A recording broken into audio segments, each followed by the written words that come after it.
নেপাল বিহার সীমান্তের কোশি ব্যারেজের জলে প্লাবিত হতে পারে কালিয়াচক ৩ নম্বর ব্লকের ৫-৬টি গ্রাম পঞ্চায়েত এলাকাও।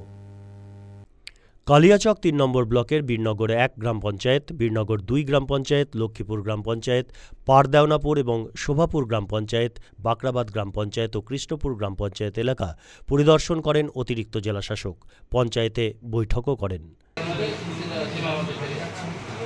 কাল রাত্রেবেলা আমাদের কাছে একটা ইনফরমেশন এসেছিল যে বিহার পূর্ণিয়া ওই জায়গাতে কোশি নদীতে জল বেড়ে যাওয়ার জন্য তো 5,60,000 কিউসেক জল ছাড়া হয়েছে, যার জন্য আমাদের এই গঙ্গা তীরবর্তী যে সমস্ত গ্রাম পঞ্চায়েতগুলো আছে, লোল্যান্ড যেগুলো আছে, সেখানে এফেক্টেড হতে পারে।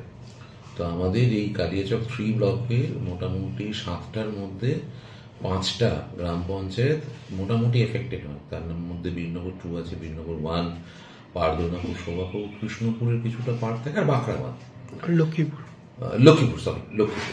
তো এর মধ্যে আমরা আজকে এডিএম এলআর ম্যাডাম, আমাদের এই কালিয়াচক 3 and 2 এর এডিএম ইনচার্জ আছেন, ম্যাডাম এসেছিলেন। আমাদের মধ্যে একজন ডিএমডিসিকেও ট্যাগ করা হয়েছে, সাধন দেবনাথ, উনি হয়েছেন।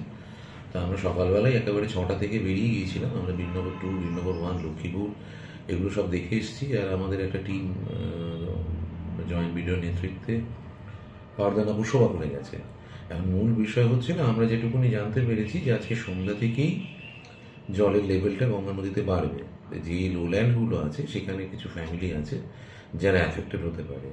তো সেটাই ডিএম স্যারের নির্দেশে এবং আদার্স যে লাইন ডিপার্টমেন্ট আছে তাদের একটা নির্দেশে আমরা ইভ্যাকুয়েশন প্ল্যানিংটা করলাম। তো আমাদের এই গ্রাম পঞ্চায়েতগুলোতে এডিএম ম্যাডাম গিয়েছিলেন, যেখানে যেখানে এফেক্ট হতে পারে সেখানে গিয়েছিলাম।